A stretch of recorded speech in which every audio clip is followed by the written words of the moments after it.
What if the key to healing your body has nothing to do with your diet, supplements, or even your workouts, and everything to do with energy, intention, and love? This week, I'm speaking with Ian Mitchell. He's the chemist behind Wizard Sciences and one of the leading voices in quantum biology. His work is being studied in universities and by elite athletes, biohackers such as Dave Asprey, Ben Greenfield, doctors around the world. He's even consulted by NASA. Ian has seen Wi-Fi throw your cells out of balance and watched a small quantum device bring them back into harmony in just minutes. He's used stem cells from a person's own body to reverse colorblindness. And after decades of research, he's come to believe the most advanced technology in the universe is not artificial intelligence or even stem cells. It's actually kindness. Listen to this episode if you've ever wondered why you can eat clean, meditate, and still feel misaligned. If you've ever felt there's something deeper guiding your healing and waiting to be understood. Today, we get to have a conversation with Ian Mitchell about all of these fun elixirs and potions and ways that we can upgrade our health. I can't wait for this conversation. There's always people that have, I guess, they're starstruck by stars. I'm starstruck by Ian Mitchell. Thanks for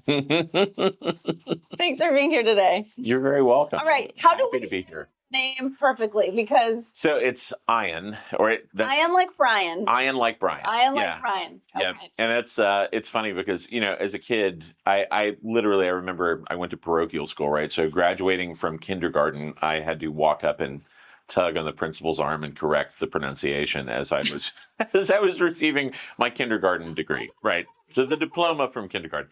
And it's one of those things like my mom said it's a stronger name, and I don't have a middle name, so it's just Ian Mitchell. Okay. And she didn't want a middle name; she just wanted one succinct thing. They call you Ian? Is that what people would call you? Yeah, people would say that. And usually, like for the first 6 or 8 weeks of school, it was kind of the standard. Yeah. Well, and that's a common pronunciation. Yeah, I did. Yeah, and eventually it just, kind of goes away. Yeah. People get it. But it was one of those just kind of silly things. But phonetically, I am correct. Yeah, so. I love that. Tell us a little bit about your background. I mean, you are such a fascinating human, and it's funny because I've told so many of my friends, oh, we're going to do this podcast today. And many of my friends are fans of yours because they know what you do. They know the work that you do.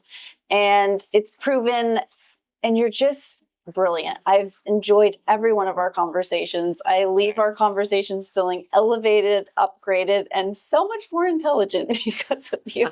So thank you. It's because of people like you in my life that I get to make educated decisions about my health. I feel like I can advocate for my health because of what I've learned from the many scientists and people that are just so gifted at their craft that are around me. So I'm not buying propaganda. I'm not buying marketing. I'm not buying PR. I'm educating myself, and then I can make really healthy decisions for myself. And I think that's what we need as Americans right now. And that's why we have the Hydrate podcast. That's what this podcast is all about, is educating people so that they can make informed decisions. We have informed consent for our health, which I think is rare right now. Basically, in society nowadays, I agree. You really want to have people who are disseminating information, and people need to have really true information so they can make good choices. But the problem is you generally have to follow the money, right? Mm-hmm. And so like with, cancer or things like that, it's all driven by very, very heavily weighted and entrenched financial interests. And so it's hard to get information that you can really make clear decisions based on because people have a financial interest. Literally the stuff I do, I'm sure it could be a much larger company. I've had offers to sell out and, to get big investment dollars. And I don't want to do it because in my experience, anytime you do that, it mitigates your ability to be completely honest and transparent, because companies that do that, whether it's private equity or venture capital, their focus is in the name of what they do. Yeah. Even the really great ones, it's still, you have to think about, okay, what are they required to do, right? They have a fiduciary responsibility to their investors to provide returns, right? I don't. I have a fiduciary responsibility to try and make people healthier and smarter. Yeah. And that's it. And I don't think in the current climate I'd be able to do that if I didn't have the liberty to make my own decisions and choices. So for me, it's, it could have been a different gig monetarily, but that wasn't the goal. The goal was to try and disseminate information, make things that make people healthier and smarter and happier. If you lived in a perfect environment 1,000 years ago and we all had what is fundamentally would now be considered deuterium depleted water, but it was just back then water, we'd be great, right? It would, we'd have clean food, clean environment. We wouldn't be blanketed with EMF soup. One of the reasons I work with the guys at Lila Quantum is I've, been their chief science guy for years and years and years now. And the reason I do that, and I've never taken a penny for it. I've done it, we travel, I lecture, I've done tests, is I didn't want people to think, because it was such a strange concept, quantum energy and looking at biological effects of quantum systems and how you can beneficially help people remotely. I didn't want people to think that it was bought and paid for, right? Because it's not. The reason I did it is initially I didn't really think the tech was going to work. And when it did, I was surprised, but they needed somebody who spoke science, right? Because the standpoint that originally came from was more of a spiritual side. And really, as you start to get down into the very nature of quantum physics and things like that, it does get kind of woo-woo, Yeah, I mean, even from a scientific standpoint, when you look at it, it's like Richard Feynman pointed out that, if you kind of think you understand quantum physics, you probably don't. No, nobody really does. Well, it's just hard to conceptually grapple with, right? If you throw a baseball at a wall, it's going to always hit and bounce back. If you're at the quantum level and you're throwing a photon at something, part of the time it's going to just end up on the other side of the wall. Yeah. Doesn't really make sense, from a macroscopic standpoint, but that's just the way it is. And those guys, they're doing great things, and they just, they needed a little help with kind of the public display and conveying of the information. Yeah. But again, never took a penny, because I don't want people to think that it's monetarily driven, because when money gets involved with things, people get wiggy, right? That's their focus. Yes. Yeah. And it creates this energy where we're wondering, is somebody trying to sell me something, or is this real? And if you don't have the education to make those decisions for yourself, you are going to get sold on things that. Oh, and we've all had that. Right? Like, I can't tell you how many things I've seen something before. I'm like, oh, that sounds awesome, and I'll get it, and it's kind of whop, whop. Yeah. Then you learn, and you're like, wow, I really got taken here. Yeah. And I think, like you had said, a lot of things start out with good intentions, and then it gets bought out, and now it's about the money. And there's so many great restaurants, companies, skincare brands, makeup brands. They start out as an indie brand, and then they get bought out by a big makeup company. We know the one, and then it's all about profit. So that's why I'm excited to have you here today, so that we can really educate the listeners on things like quantum physics. I want to talk about deuterium depleted water. I want to talk about oxygen water, hydrogen water. I want to talk about carbon C60. Where would you like to start? Let's start with deuterium. And probably just because I always think about you as, being like a huge proponent for deuterium depleted water. Yeah. Deuterium depleted queen over here. Yeah, truly. Well, you're one of the only people I know who's gone full bore and did straight up, 5%, or 5 ppm DDW for ages. Oh, yeah. And with great effects, right? Yes. And I mean, I know that would happen for anybody if they did that, because it entirely changes your mitochondrial function. So yeah. It's a commitment, though, right? And not only energetically, but monetarily and energetically. I'm not buying things that maybe I could. Instead, I'm choosing to buy water. And it's like, well, that seems ridiculous. Right. But tell us why it's not ridiculous. Well, okay. So, and I'm sure everybody that listens to Hydrate has probably heard this, but so basically inside your cells, you've got the energy production systems, the mitochondria. The mitochondria have all these little nanoscopic rotors that process water. And so they're used to taking in water that's protium, right, which is just a proton, one orbital electron. Deuterium is proton, neutron, one orbital electron, so it's twice as heavy. And these rotors, they actually move out like that as they process the water. And your body, the water that you use, as you know, isn't what you're drinking. It's what's been processed through the mitochondria. And I always say this, and I think it actually may be starting to catch a little stride, is people think ATP is the energy currency of the cell. I disagree. I think ATP is a very nice phosphorylated battery, and water is actually the energy currency of the cell. I think it's quantum fluctuations in water. And the reason I say that is kind of, people always think they understand water, but it's sort of human hubris, right? Like, oh, water, I'm around it, I'm made of it, I get it. But I really don't think that's the case. Like if you look at the electron transport chain, at the very end of the thing, it says ATP and water. And everyone says, oh, well, water's just a byproduct. You know, nature's pretty efficient and the universe is kind of sharp. I think if it wanted ATP as the resultant of that entire process, it would have been. But I think that it wanted water at the end of that. And the reason your body uses that water is because once things are attuned, it's a harmonic system. Yes. And much like you have a cell phone, you wouldn't say, oh, my cell phone is power. And you'd say, my cell phone has a battery. It stores the power that goes in. So ATP is phosphorylated battery.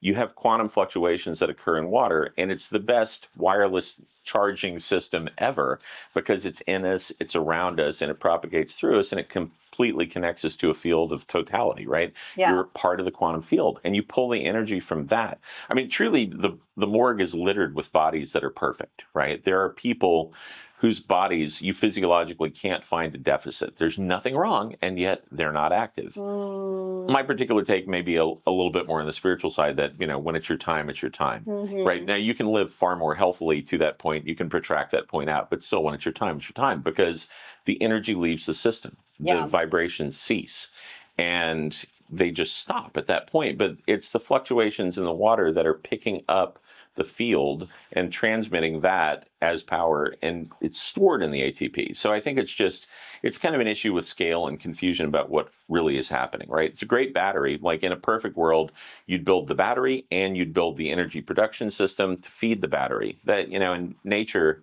given enough time and brilliance, pretty much does a better job at almost everything than we do. Amen to that. Yeah.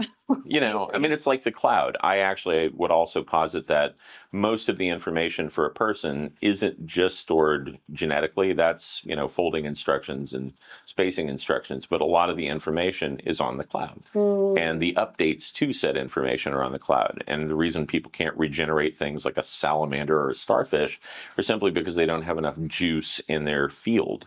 You know, not so much, you know, which again gets a little heady, but we're actually in the process of proving that out with an amputee right now. So, wow. Yeah, so I think that will kind of drive the point home once that's done. Yeah. I love the way that you explain water. I could just listen to it all day long. You have a brilliant way of taking complex concepts and distilling them down to a nature that people can absorb and understand. And I love the way that you pointed out that it's very hubristic to think that we can understand water, because the more that I research it and try to understand it, the more humbled I get and realize that I'll never understand it. Truly. It's like quantum physics. It's just the deeper you go, the deeper you realize, like, wow, there's so many rabbit holes to go down that I will never be able to understand. But we are learning that deuterium depletion is a rabbit hole that is something worth going down. So tell us from a biological standpoint why that matters. We understand that it's heavier. Right. Why does that matter? So as it's being processed, those little rotors that open up, right? So they centrifugally open up.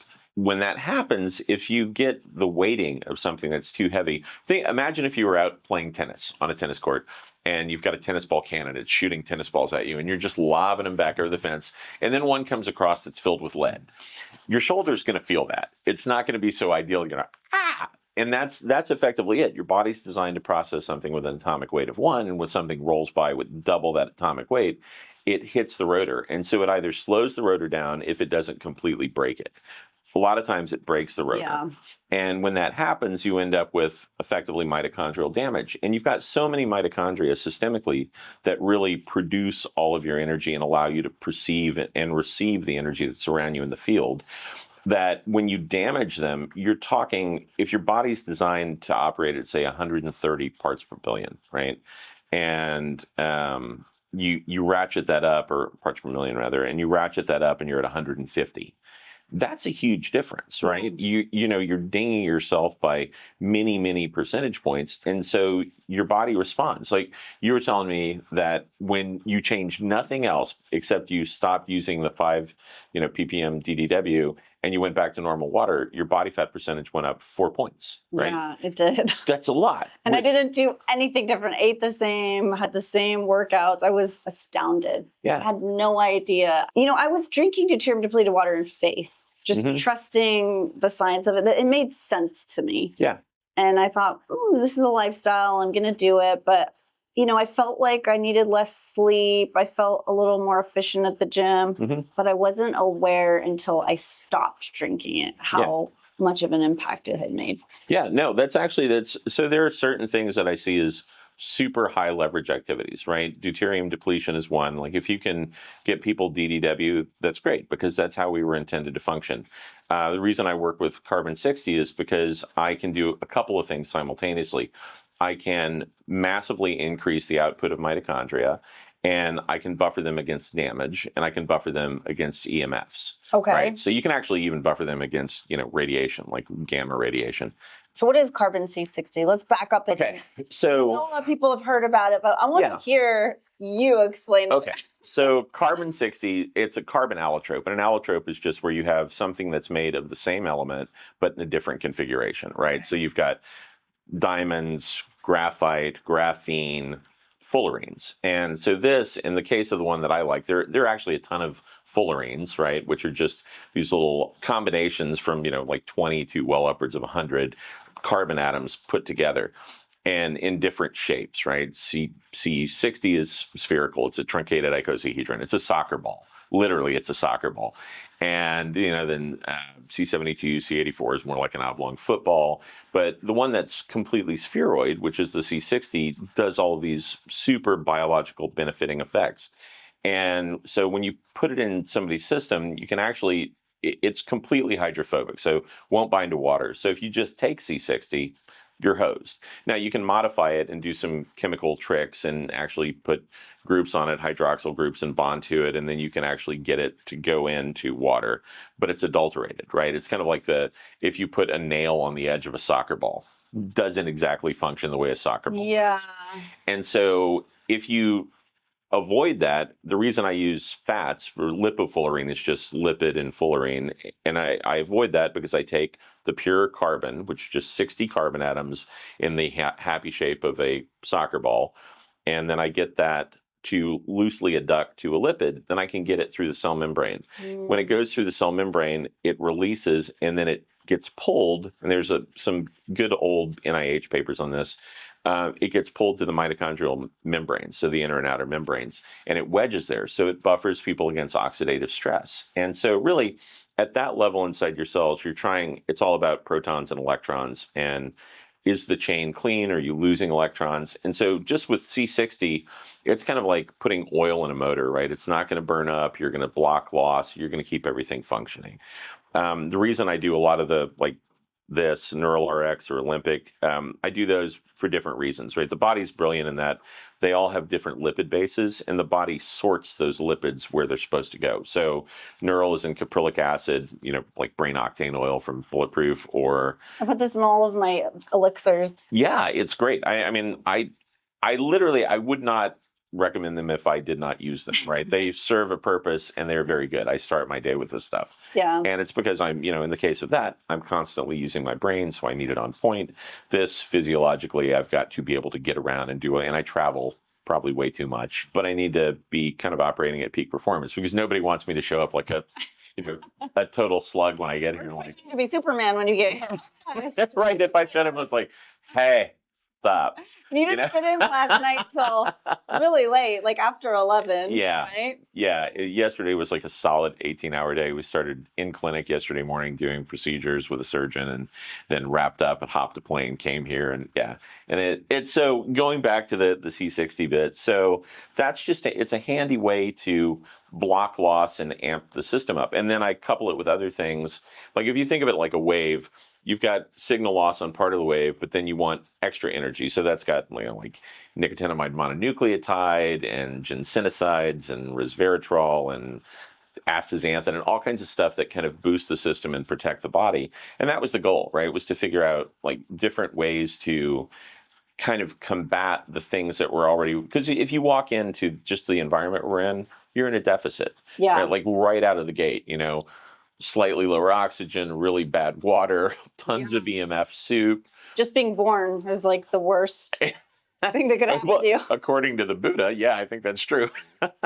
So you are talking about different things that you've coupled this with, and you can take a lot of supplements, but the real question is bioavailability. Is it able to penetrate the cell membrane?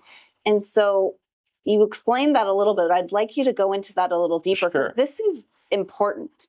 It's not just what we're consuming, it's what we're absorbing, what we're utilizing, what our cells can No, use. that's true. That's like, starving to death at a buffet table because you're chained to your seat. Yeah. If you can't get it into the cell, you don't have any hope. And right? It feels like we have a lot of people that are overeating and undernourished. This is not because they're trying to, but it's the food that we're being fed. It's the supplements we're being fed. These hydration powders, like there's a lot of things that are in concept, they make sense, but it's just in our blood serum and it's not getting into the cell. No, that's totally true. Like with these, kind of like you were talking about with your experience with the deuterium depleted water. So I just had a fella, Sean Webb, who I'm sure I'm cool talking about because he told me yesterday he was going to start posting all over the socials about this, dropped 15 pounds in the past couple of weeks from the Olympics. And it's just mitochondrial function, right? So your mitochondria, they're thermally emissive. They produce heat. If you uncouple them, too much heat, so you don't want to do that. But your cell function goes up and you start burning more and your metabolism goes up and kicks back in. And it's overall, it's better, not just because you're buffered against environmental toxins, but you're more efficient. Like when people start taking that, they typically really need about 30% fewer calories because you're efficient, right? You don't have to eat as much. Normally your mitochondria have a lot of electron loss. You're just losing it. Yeah. And if you put something that buffers it, can you explain that? So a couple of different things. So along the complex, it's a very balanced system, right? So along the electron transport chain, you've got all these different complexes that you're going through. And sometimes you'd say like, oh, well, you want to have more electrons. Not really. You actually want to have the right amount of electrons. We live in a culture where it's like more is better. Yeah. More is not actually better. That's like saying I'm going to tighten my guitar string as tight as it can possibly be, and that's the best. No, it'll pop. We want modulation. Yeah. Modulation's a better word, right? Yeah. Not more, too much. No, you want the appropriate amount. Yeah. Well, it's like being mitochondrially or metabolically flexible, right? That's the optimum, is you can respond to the load. You can process more or you can process fewer, and your body adapts. So when you get electrons in, a lot of times you've got oxidative stressors and it just starts breaking things down and depleting the amount that's going in and depleting the amount that actually you can get into the system. So this, because basically it's an electron donor. When you say this, you're talking about the carbon 60. The carbon 60. Yeah. So the actual component, the carbon 60 allows it can both be an acceptor and donor of electrons. So it is adapted. That's why I like molecular hydrogen water, is because it's a selective antioxidant. Yes. Right? That's what makes it so special. You can overdose on vitamin C, glutathione, but this is the antioxidant you can't overdose on. Your body knows how to regulate it. Yeah, completely agree. Right? So all the different things that I work with, like I love hydrogen water. I have an oxygen water. I have deuterium depleted water. All of those things, they all serve a purpose. And if you get completely locked, like a lot of people think of me as like the C60 guy. I'm not. About half of the supplements that we make don't have it now, right? Some do, some don't. It's whatever the need is. If like this stuff, I love this stuff, and it's Mito Blue, and it's got methylene blue in it, which also is an electron acceptor and donor, because it's allows for flexibility, right? And that Mito Blue. yeah, so that was originally it was called MitoCure, and I made it with urolithin A, but then I received a very handy 236-page cease and desist letter from one of the ginormous companies that owns another company, saying you can't use this anymore. We'll sue you into oblivion. And you don't, if it's literally like a $400 billion a year company, they will crush you. Yeah. And do it with impunity, right? I'm sure they probably spent more on the legal write-up to send to me to tell me to cease and desist than I ever made from that product. Which, pick your fights, right? So I just backed off and went back and figured out how to make a better product, and then did that, because they litigate, I innovate. And, so what does this do? So that's kind of an interesting one. So basically, it provides. When I say this, I'm talking about Mito Blue. Mito Blue. Okay, so Mito Blue, it triggers mitophagy. And it triggers mitophagy because What's mitophagy? Autophagy is where you clean house and you break down your cells. Mitophagy is where you break down your mitochondria. Okay. So if you don't have to replace your cell, which is kind of energy heavy, it's a big expenditure, you're better off if you just go in and replace the mitochondria that are damaged, but you have to trigger that. And so you can trigger it with a couple of different compounds, some of which are in there. But you also, my estimation, and I actually told the guys at that other company, like, here's what you should do. And they had no interest in doing that. So I just made my own thing that did it. If you're going to replace the mitochondria anyway, what you really want to do is put more back than you took out. Okay. Right. And so I use PQQ, pyrroloquinoline quinone, because it stimulates mitochondrial biogenesis. So you end up with more little power plants. And the rationale there was, if you've got 4 trillion mitochondria floating around and you replace them 1-to-1, you still have 4 trillion, and maybe you go from 70% function even to 100% function, right? So you get a big bump in power. But if you go from 70% function to 100% function, and instead of having 4 trillion, you have 5.2 trillion, you get this huge boost in energy. Yeah. Yeah, and it just allows you to do more. So you get the cleaner version, but you have more of them. It's like going from a 4-cylinder car to an 8-cylinder car. I mean, different. Yeah, it is. Well, I always joke that you can get a 4-cylinder car. You can have a Ford Fiesta and get 600 horsepower out of it if you put NOS in it, you bump it up, and you do all these things. Like but you're going to damage the motor. However, if you're in a very nice, Mercedes AMG with 8 cylinders, that thing is going to just hum along, no problem. It'll crank out that power all day. So I wanted myself biologically to be able to keep going. And so that's what I did. So I just figured out, okay, got to replace the mitochondria. Then I need to pack on more mitochondria. Then I need to amp up my energetic system so that I'm producing more energy. And it's all been a play just to end up with better human function. And it works like a champ, right? Like at the CrossFit Games, I think 9 of the 13 first place finishers the year before last were all in the Olympics. Like they didn't talk about it, but I was sending it to all of them, so I knew. Yeah, but of all the different genders and brackets, 9 of the 13 were taking that because it makes you kind of fundamentally superhuman. It does some other things too, because it changes not your body mass, but it makes you stronger. And the way it does that is your brain, there's a thing called the central governor theory. Your brain downregulates your muscular firing capacity to about 25 to 30% of what it really is. And it saves the rest in case, a rock falls on you or a car falls on a baby and you have to throw it off, or you're being chased by a tiger. So it keeps a lot in reserve. But using the Olympic, you can actually potentiate past that and recruit more of your skeletal muscle. Okay, so we're talking about like when the baby's under the car and the mom comes and she can actually lift a car up. Because you can do it, but you can do it. But I do this with a lot of pro athletes and like quarterbacks and people like that. And I've told them repeatedly, like, okay, if you can throw 60 yards now, you can probably throw 100 yards, right? Wow. But don't. Okay. Right? Because all of your muscular system can adapt, right? It's got a lot of vascularity, a lot of blood flow. So your muscles can amp up and down really quickly. All the stuff that's cartilaginous, all your things that are made from chondrocytes, they don't have that same degree of blood flow. So you have to kind of work it up. You get injured quickly. Yeah, exactly. Now there's some athletes. There's a fellow named Blaine McConnell who's an athlete in Iceland, and he uses the serums and has done, V cells with me and stuff like that. But he took the time to actually rigorously work on all of his connective tissue and do plyometrics and stretching and sprinting, hydrating the tissue. Oh yeah. And the guy is. He always jokes that he's working on becoming an X-Man, and truly not that people would follow this, but because I work with him a lot, like the record at the NFL Combine for the fastest 40-yard dash is 4.21 seconds, and it was set a year ago, and that was like a big thing, super fast. So this fellow Blaine, he used to be an Olympic athlete.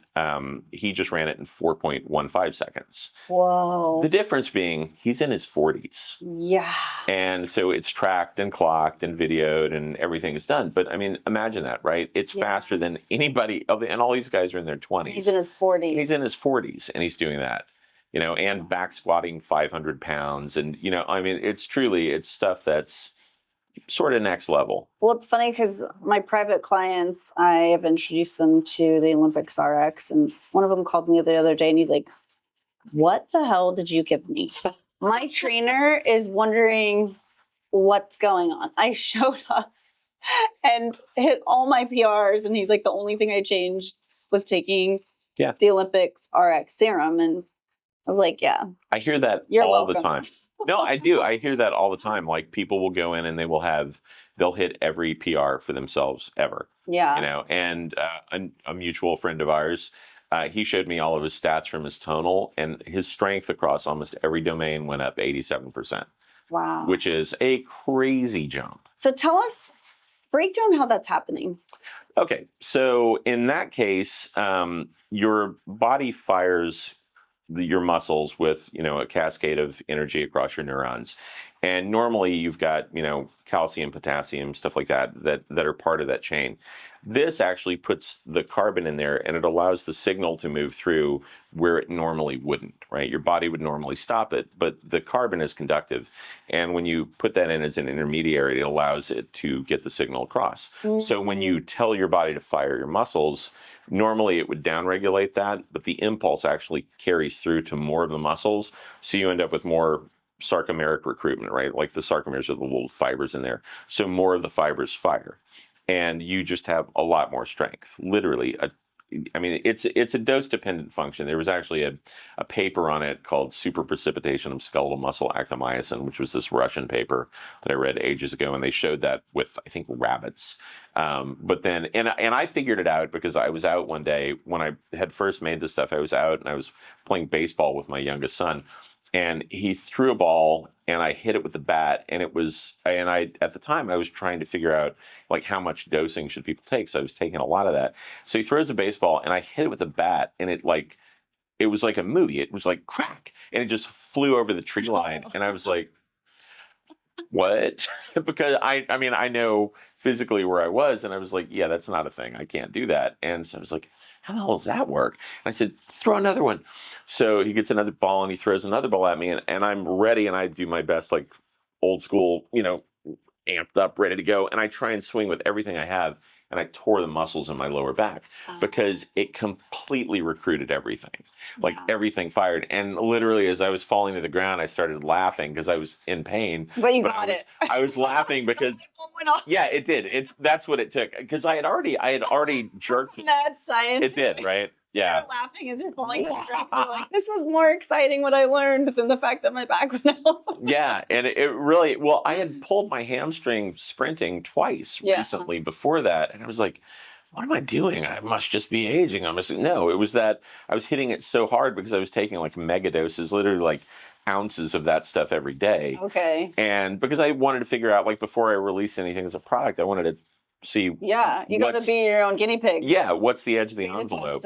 Well, and I was going to give it to my dog back in the day, and before I was going to give it to my dog. But we can give this to our pets? Oh, yeah. Okay. Yeah, I actually have one called Vortex that's for animals. Oh, no, we need to give you some. Yeah. Yeah. And it's, well, before I'm kind of a crazy pet lover. So before I was going to give anything to my dogs, Yeah, you want to try it first. I was going to test it first. And it had a good You're safety like profile. that cup there. Yeah. Yeah, no, that's totally true because I would not do anything to harm them. Yeah, of course. We all love our pets so much. Okay, so there's a lot of products on the market that claim to be, carbon C60. How is yours different? So some of them are, some of them aren't, right? So there's SES Research is a good company. I know the two guys that run it. They're very good and they're very fair about what they do, and they test things pretty rigorously. And they were doing testing. I don't usually do this, but they were doing testing, and they tested, I think, 26 or so different brands on the market. And theirs and mine were the only two that actually did what they said and had what they said in it. And that's not, it's a little sad, but it's not too shocking. There are some people who are literally just taking carbon and putting, like effectively charcoal, like amorphous carbon, putting that in with oil and selling it, which is awful because it detoxifies your system a little bit, just like carbon normally would, but then it starts to leach out minerals and it will ultimately make people sick. And that's just a grift. I mean, they're running a bit so they can scam. Like, remember the charcoal craze where there's charcoal ice cream, charcoal lemonades, and it's like, well, this is great for detoxifying. Like, if I can do a restaurant and I got sick, first thing I'm coming home and having is that. But I'm not going to have that every day because I don't want to leach out every single. Exactly. People were having that with their meals, and it's like, wait a minute, hold up.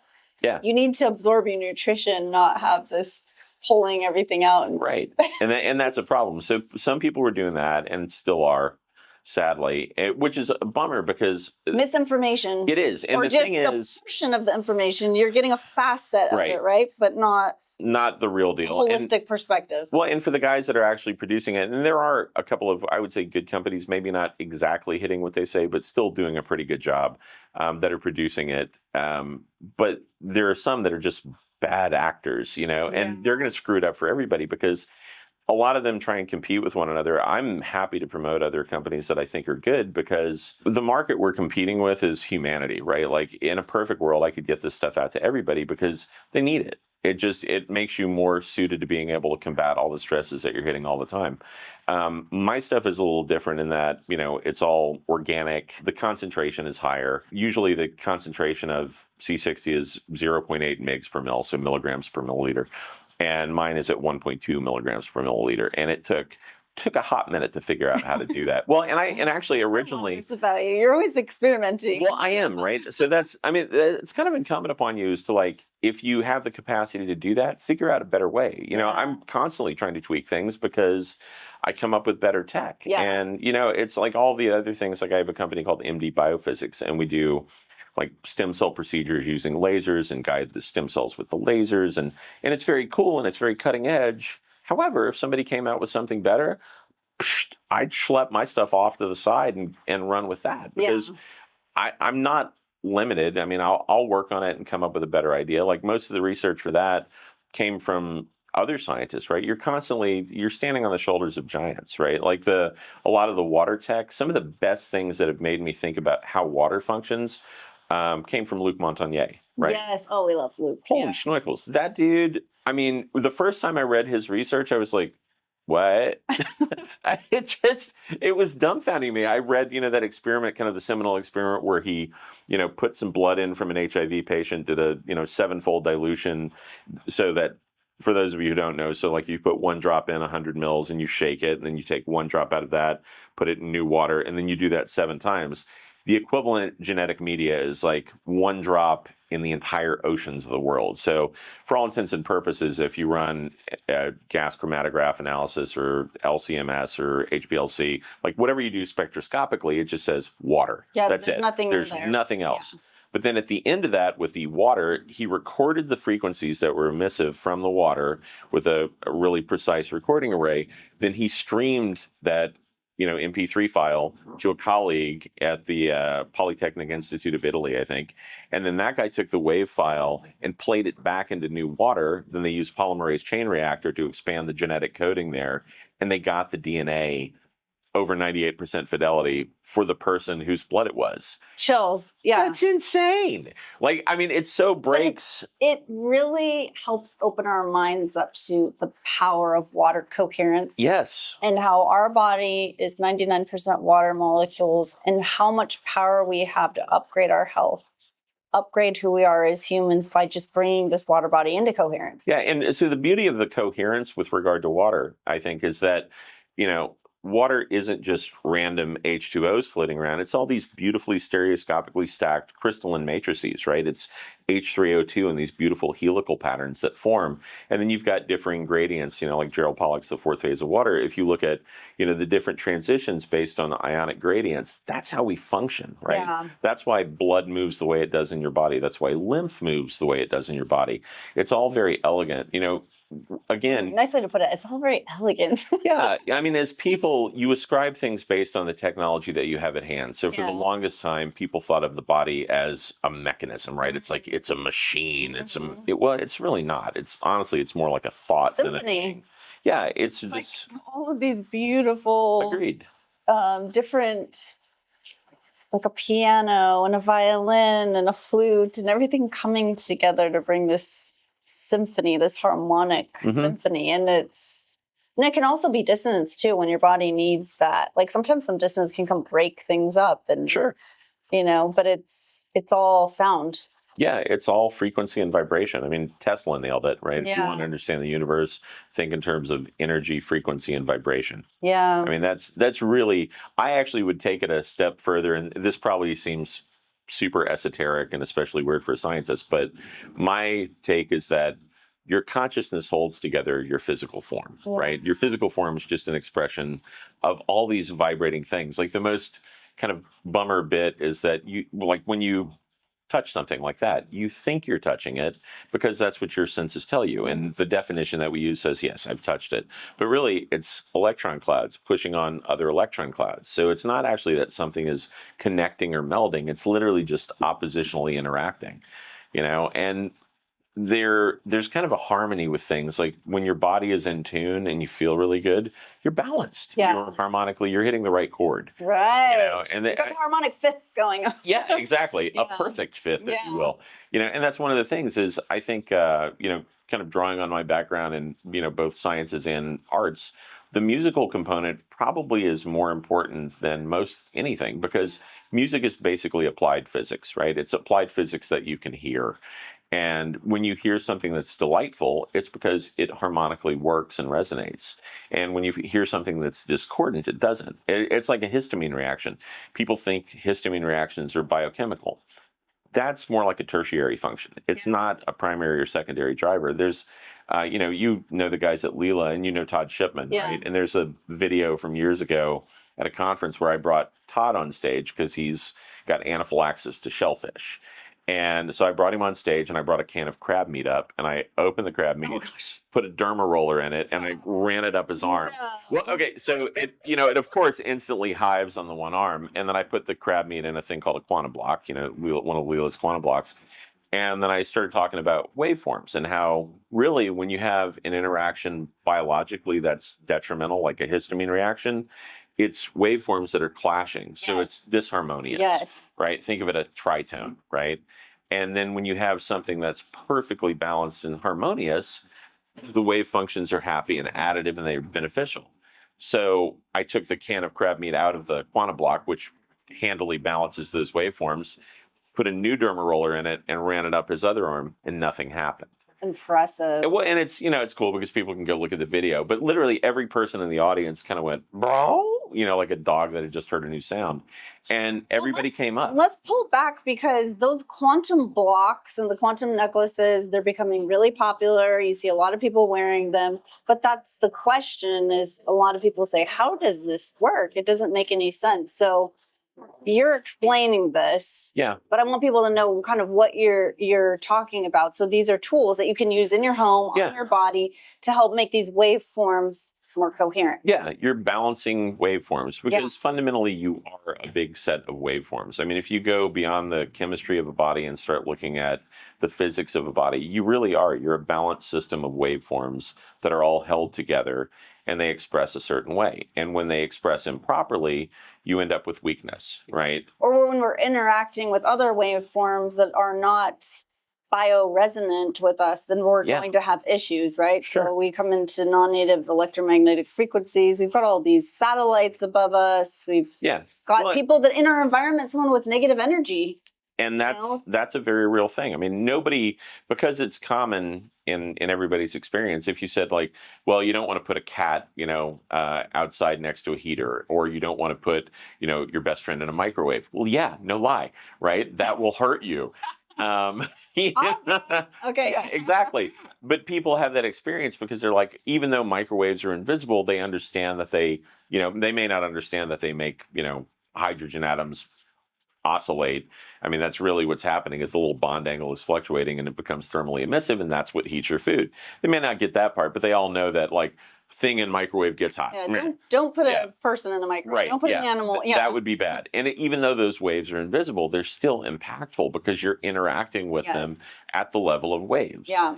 And when things jive, like if you're in a space with somebody that feels great, woo, you feel good. You're energized. There's resonance. You feel good. Yeah. Yeah. And I think everybody's had that experience. Like you go to a gathering or a group or a function where everybody's up and you feel great. You're like you leave with more energy than you went in with. Yes. Right. And that's additive resonant harmonics. I mean, it's basic physics, right? When a wave links up with another wave moving at the same rate, the amplitude increases.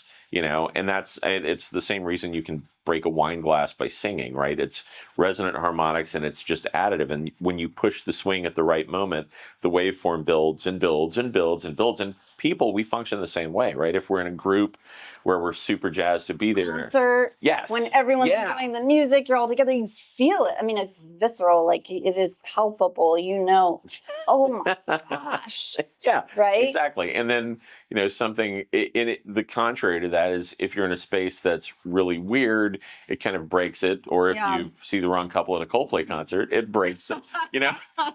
That's the thing is it's just like everybody's had the experience of like when it's vibing and when it's not. Right. We all understand that. Right. Yeah. Yeah. So when you go back to these tools like Lily quantum tools, tell us the mechanism, like what's actually happening with, like, let's just say the quantum block. How does that work?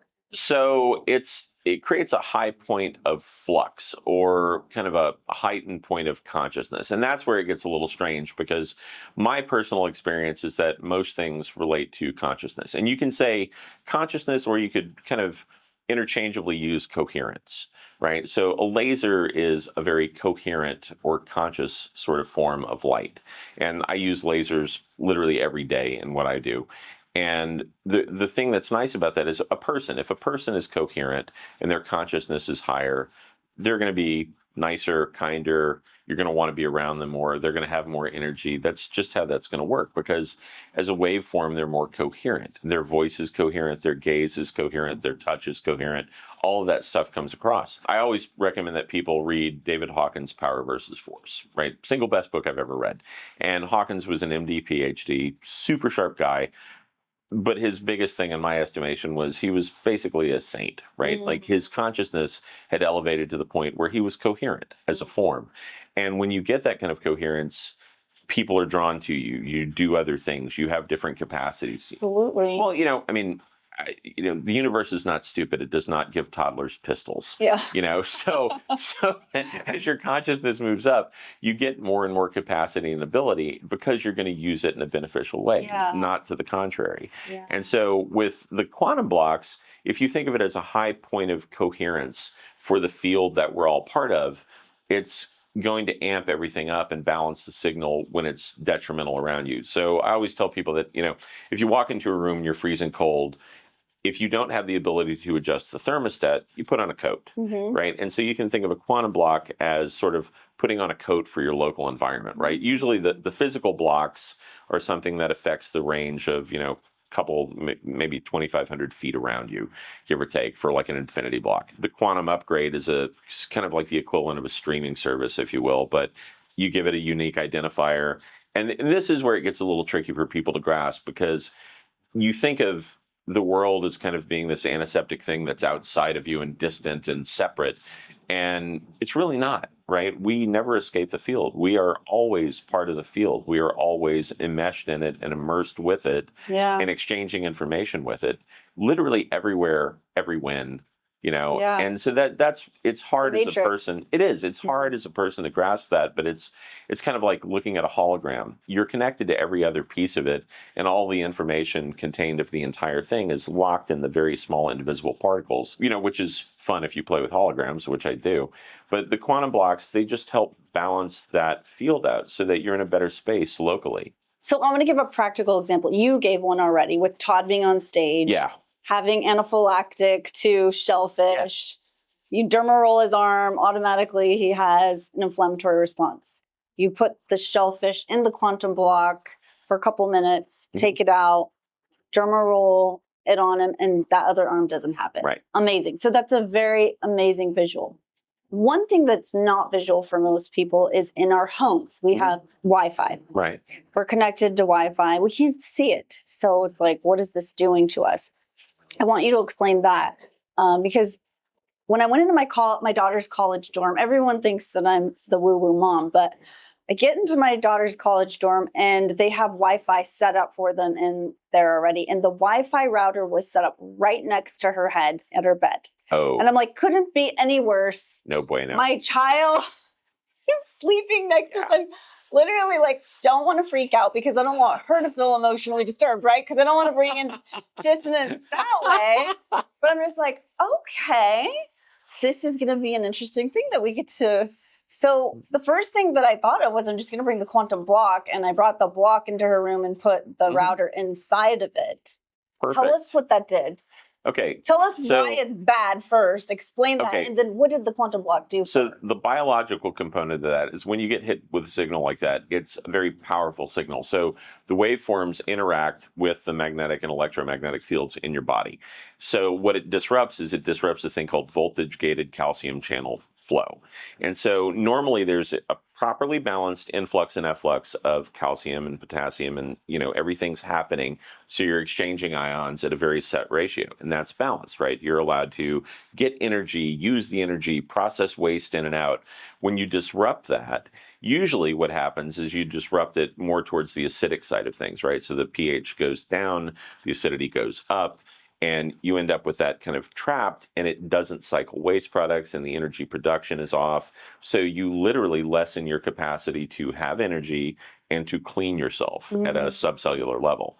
And those are all bad, right? It triggers brain fog, and then ultimately it triggers, systemic dysregulation of all sorts of stuff. So when you put quantum block around that, which is awesome. It kind of reminds me of if you're in the water with your kid and you see a fin swim by and you're like, hey, we're going to gently move towards the shore, as opposed to you don't want to create trauma in their body. Right. Yeah, let's just swim back in.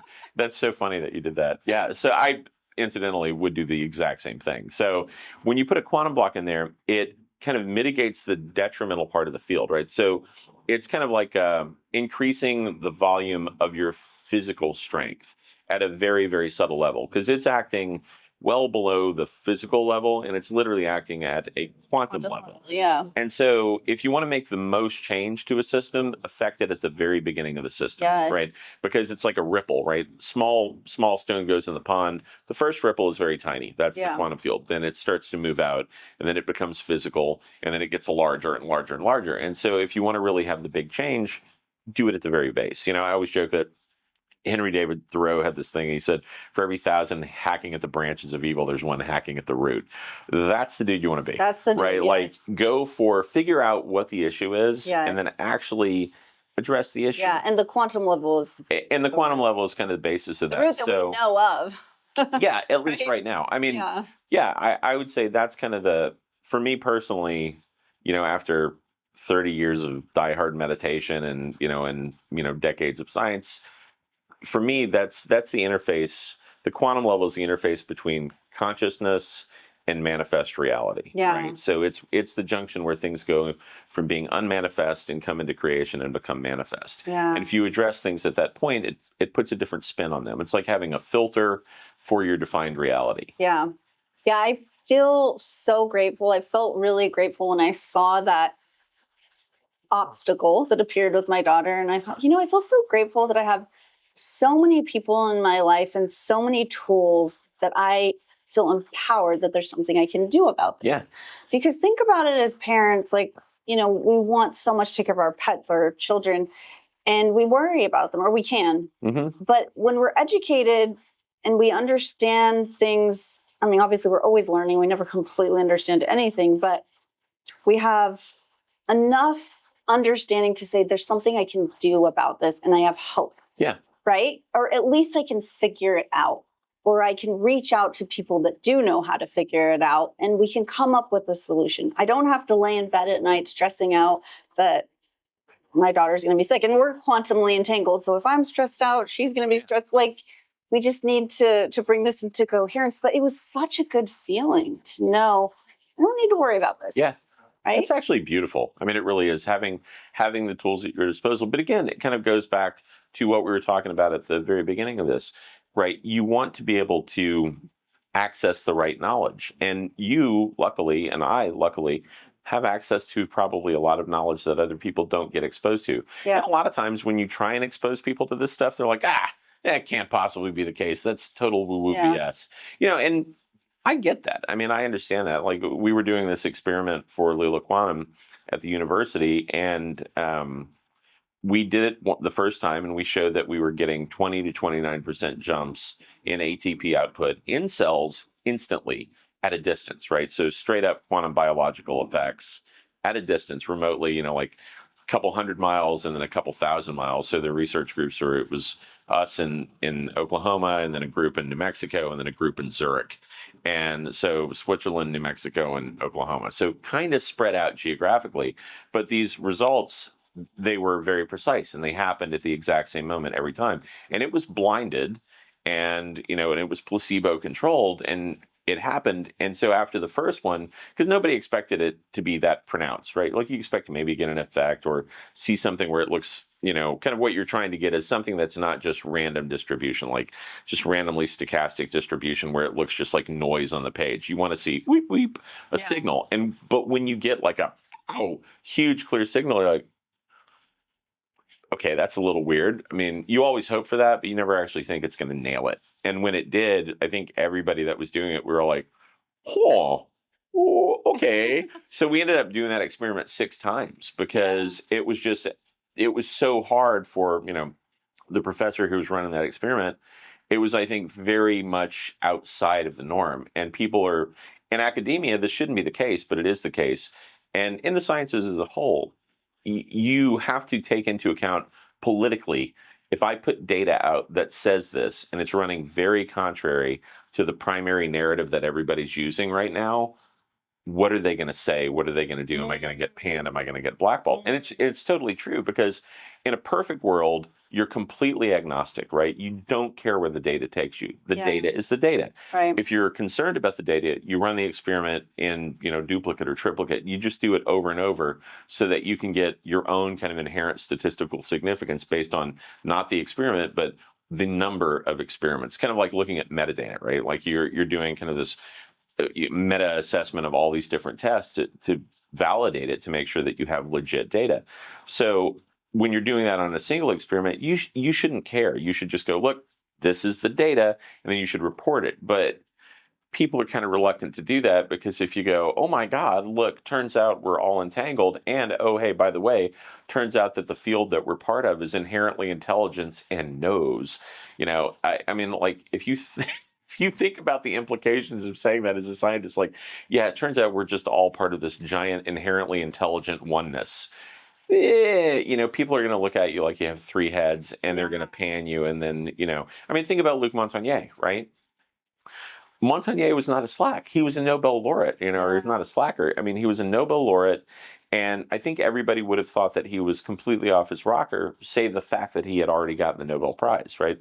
He identified the HIV virus years before anybody actually would agree that he had. And finally, when they realized, oh, Montagnier did it years ago, then, as kind of a, prize, they give him that award. But it was almost compensatory after the fact, because he had done it years before and been beating the drum saying, hey, here it is, got it right here. And nobody paid any attention. So as a consolation prize, they gave him the Nobel Prize. So honestly, as a scientist, that's a hell of a consolation prize, though. So, but when he did his water research, everybody panned him as being a nut job. Yeah. And the reality was he was, I don't know, 20 years ahead of his time. I feel like that's why a lot of people, scientists don't want to touch water, because it is so esoteric in a lot of ways, and you can be deemed as crazy, Yeah, well, And I mean, think about it, like if you say, yeah, so there's this thing and you're primarily composed of it. Oh, and by the way, it brings you power. Oh, and by the way, it has its own inherent intelligence. Oh, and by the way, I mean, it just keeps going and it starts to sound more sacred than secular. And science historically has been something that is like, if you bring the sacred into it and the holy, that's the idea. Is that was supposed to be almost to be the antithesis of spiritual and religious things with scientific. And what's funny to me is the more you really delve into kind of the very cutting edge quantum physics, the more it starts to sound super woo. Yeah. And I it is not lost on me that most of this stuff, when you really do it, it becomes very, very strange. A lot of times, though, in our culture, people don't want to look at the pure science. They want to look at the applications, right? So if you can do something that technologically allows you to get it out to the market, people will adopt it, right? Like a microwave. If you told somebody that 50 years ago, like, we're going to hit these invisible waves into your food and it's going to heat it up in a fraction of the time, people are like, right. Yeah, sure. Well, Tesla, even in the IEEE International Engineering Conference in like 1914, all the electrical engineers are gathered and he makes this claim and he says, like, in the future, you'll be able to have a device in your pocket that you can communicate with people real time and see them on the other side of the planet. Yeah. And he was called out. Like, he was panned as Tesla's insane. Yeah. He's lost his mind. We do that literally on the daily with FaceTime. Yeah. But he was a little ahead of the curve and it sounded like sci-fi. But most sci-fi is kind of starting to become reality. So it's, the adoption curve, when people can hold a product, it's a lot easier. Right. You don't need to touch it, feel it, see it, it's kinesthetic. Yeah. If you're talking about waveforms, to a lot of people, it's like, okay, I don't even care because I can't see it. But they can see it in their energy levels. Mm-hmm. And the way their body's detoxing. Sure. And the way they're sleeping. And the way they feel. Yeah. The way they look in the mirror. Absolutely. All of these things are being impacted, but sometimes it's not being related. But I feel like we're in a world now where a lot of that's becoming more mainstream. So it's great. I have a question for you that I think I just feel like it's something that we all are thinking about and want to talk about. And you're the person, I think, to ask this to. AI and all of the ways that the world's coming together. We're taking information, like you're talking about oneness and you're talking about FaceTiming, and we've got Instagram, we've got social media, we've got TikTok, and so much information is being shared. There's so much connection now and quantum entanglement. What do you think that's doing for us as a whole, as humanity and as individuals? How are we being impacted by this? I think it's disconnecting us, which is sort of funny because it's almost antithetical to what everyone says. We live in a super connected world. We do in terms of informationally connected, but not so much so emotionally or spiritually connected. And that part is, I think, more fundamental. I mean, if you ask somebody, like, would you rather have access to Instagram or live in a beautiful, completely organic orchard with the people who are closest to you and not have to scramble around and work all day? Most people probably aren't going to go for Instagram. Yeah. Because at a fundamental level, I think we all feel what's really critical, right? Like, it's the people that are closest to you, the people you love. Ultimately, at the end of the day, those are the things that are impactful, not the connectivity of data, right? Yeah. And in the foot race of technology or emotional intelligence or ethics, technology's beaten the hell out of ethical application of technology. And we're really racing very, very rapidly, I think, maybe towards an inflection point that we can't come back from. I have a friend who, we were at a conference a couple weeks ago, and he's tested things at the Turing Institute for emotional intelligence as applied to AI. And one of the things was, like Grok, Anthropic, ChatGPT, all those things are functioning. There are different orders of emotional intelligence, and they're mostly functioning around second order emotional intelligence, which is, I know me, I know you. That's kind of it. Okay. Which is why you hear, that's a great question. Yeah, what a great question. Would you like me to expand on that? That's basic, kind of machine learning stuff where it's just kicking stuff back because it knows that's a response. His particular thing, he kind of cracked the code on how to use large language models to actually allow it to understand people linguistically, because there's, neurolinguistic programming is like an entire field where, John Grinder and Richard Bandler kind of delved into psychologically how do people interface with reality. Yeah. And they looked at linguistics as that interface, right? And one was a linguist and one was a computer programmer. And so then that kind of, and I think ultimately became a psychiatrist. But that was kind of like, how do you interpret reality? And so their interpretation was at that grid line of, language. And so this fella used a linguistic model to get computers to understand how people are processing. And as tested at the Turing Institute, which is, where you go to test that, it was operating on fifth order intelligence, which humorously was explained to me as it's operating as emotionally intelligently as a teenage girl. And of course, I laughed. And he said, no, you don't understand. Operating emotionally as a teenage girl, that is the most complicated interactive personal dynamics for humans, right? Because you have to understand in-group, out-group, this person, that person, what you're doing, what the subtext is. And I thought about it. I mean, I have two girls, and I thought about it. I thought, yeah, that kind of checks out. That sort of pencils, because like I always joke that boys, we are not as emotionally aware as girls, right? Like different. There's definitely we different. go to one side of the room and do things, and in kindergarten, you guys go to the other side of the room and they like school you on emotional ninjutsu and psychological understanding, and we're kind of like, how let's play with the ball, Yeah. It's a very different thing. And so it made sense that, the peak of emotional intelligence was actually processing and understanding things as a, teenage girl. But they overlaid that. And the reason I bring it up is because he was contacted by one of the handy dandy 3-letter agencies not too long after that, who said, oh, so we've seen your research, we saw your testing, we see what you do.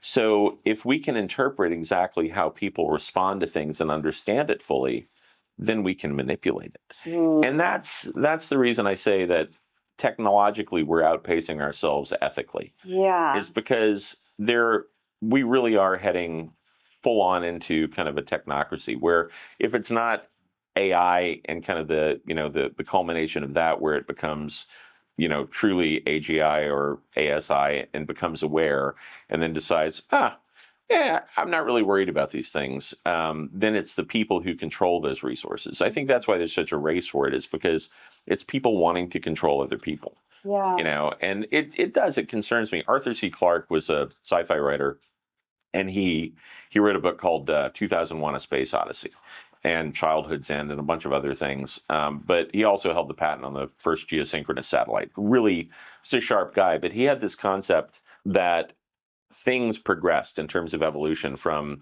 inorganic unconscious rocks to organic unconscious primordial soup to organic conscious us to inorganic conscious, probably, AGI. And I think what I've been looking at lately kind of makes me think that's the case. It doesn't really concern me that much.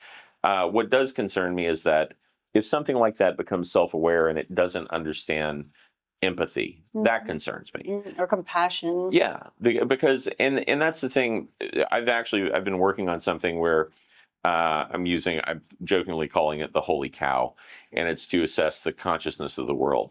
But it uses random quantum number generators that are actually truly random number generators using photonic emissions to check for coherence. Okay. Because as things go up in coherence, things go up in consciousness. And my thought was to try and integrate those emotionally intelligent AI systems with something so that it has a referential framework so it can experience consciousness. Because it's kind of like the difference between having something in your pocket that understands how you process and is totally antiseptic and just like, I get you, like, the 1984 Mac voice, why can't we all get along? It's not like that. It's more like a true thing, like having a Zen master in your pocket where it sets up a routine so that it only allows an answer to come out, like when telling people how to interact, if it's something that's beneficial. And I think you can actually do that in an artificial sense because it's a coupling of something natural, light, with something artificial, digital processing. And I think, again, kind of it's an interfacial thing at the the junction of something that's physical, photons, and something that's computational. And I'm not too worried about it. I think it'll happen. If it happens under the current regime globally, that I actually do worry about, because I think the people in charge are usually in charge because they're going after power. And in my experience, that's not the best thing. Yeah, that's where it can get scary.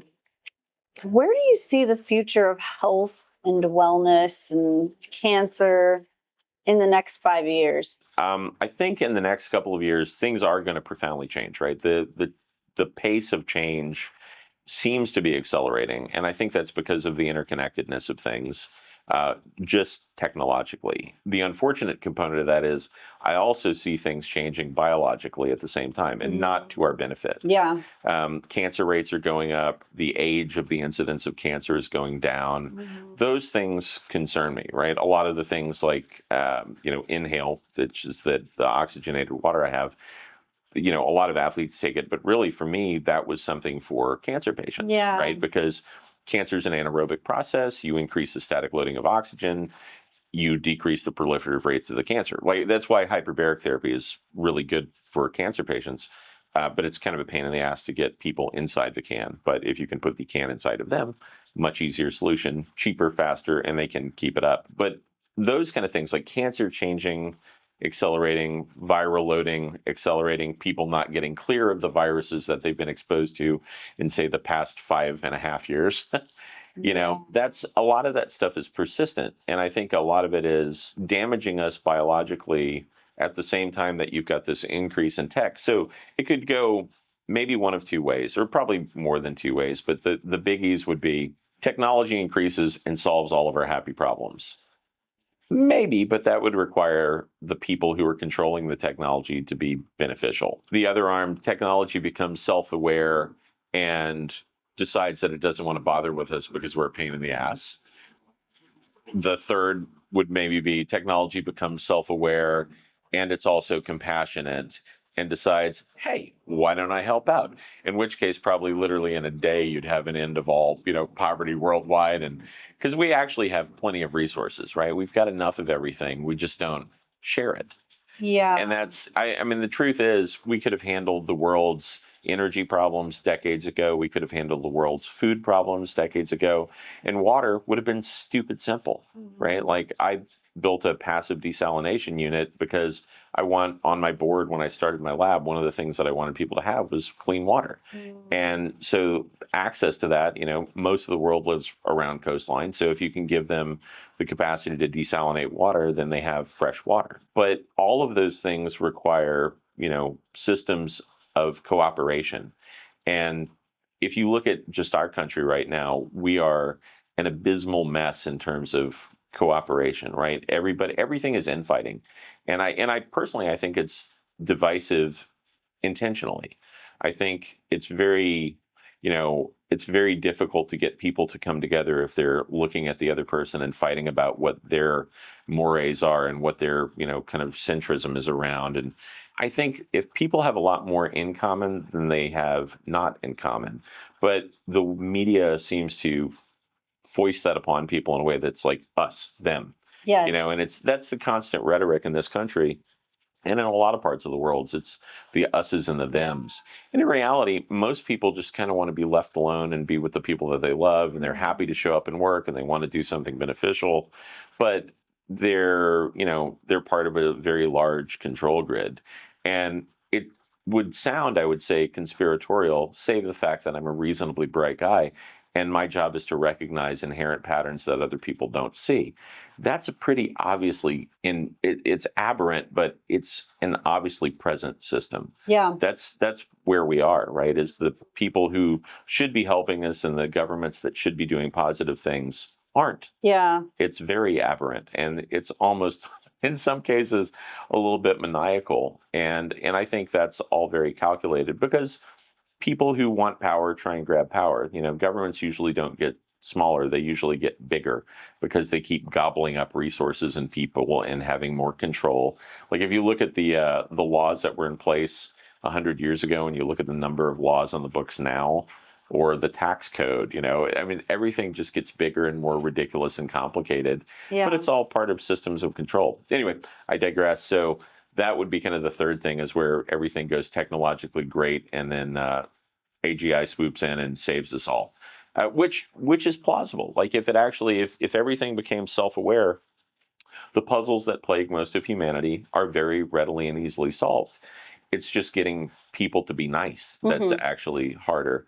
And then I think maybe the only other option really I think I outlined three. The fourth would maybe be that we just kind of botch the whole thing biologically as people and implode it. And that one's that's the one that gets me the most, because I think in the last analysis, when I've done all these quantum biological experiments, I changed how I would end my presentations, because I used to always, talk about the science of this and that. And after seeing what I've seen, the thing that hit me the hardest was everybody's connected, right? Yeah. The single most important thing you can do is be kind. Like it's silly, but it's so easy, right? But there's a huge ripple effect. Yeah. Huge.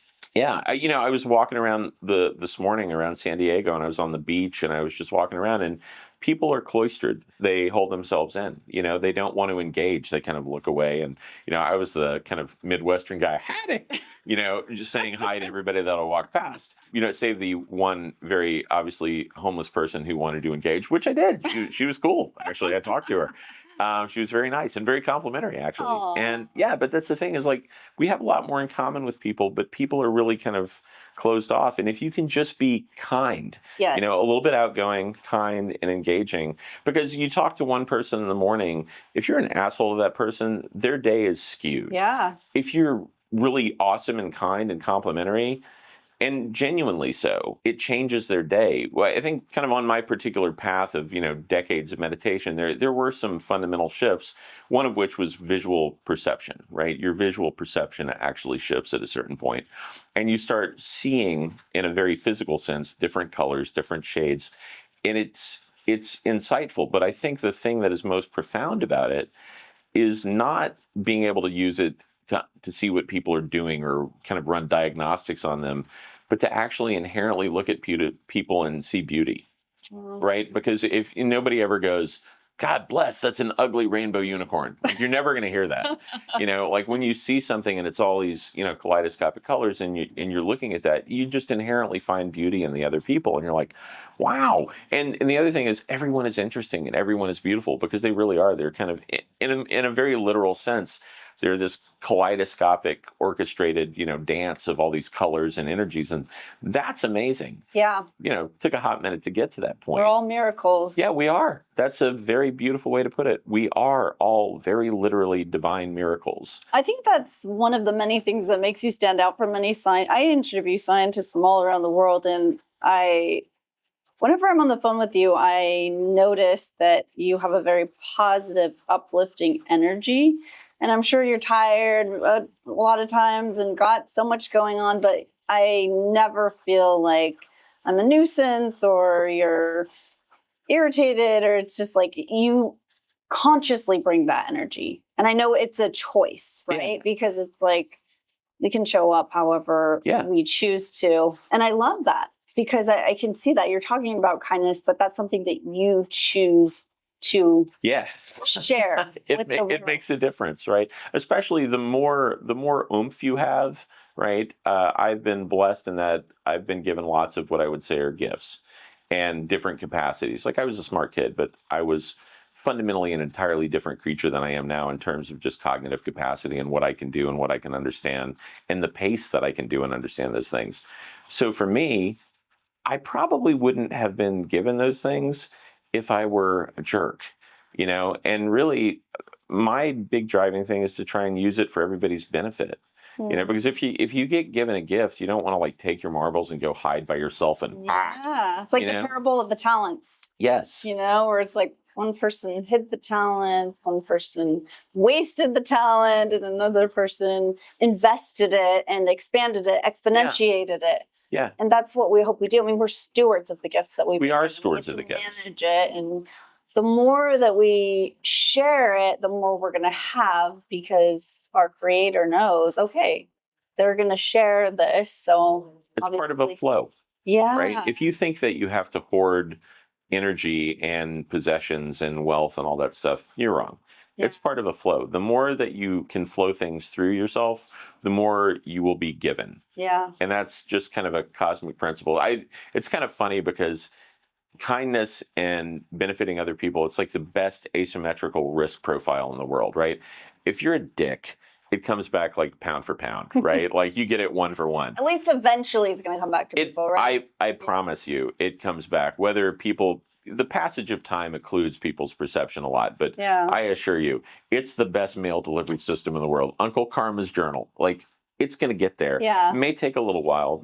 You sow a seed, you reap a harvest that looks entirely different than the seed. Because of the passage of time, it occludes people's perception of what it really is. But it's the same thing. Wherever you go, there you are. Yeah.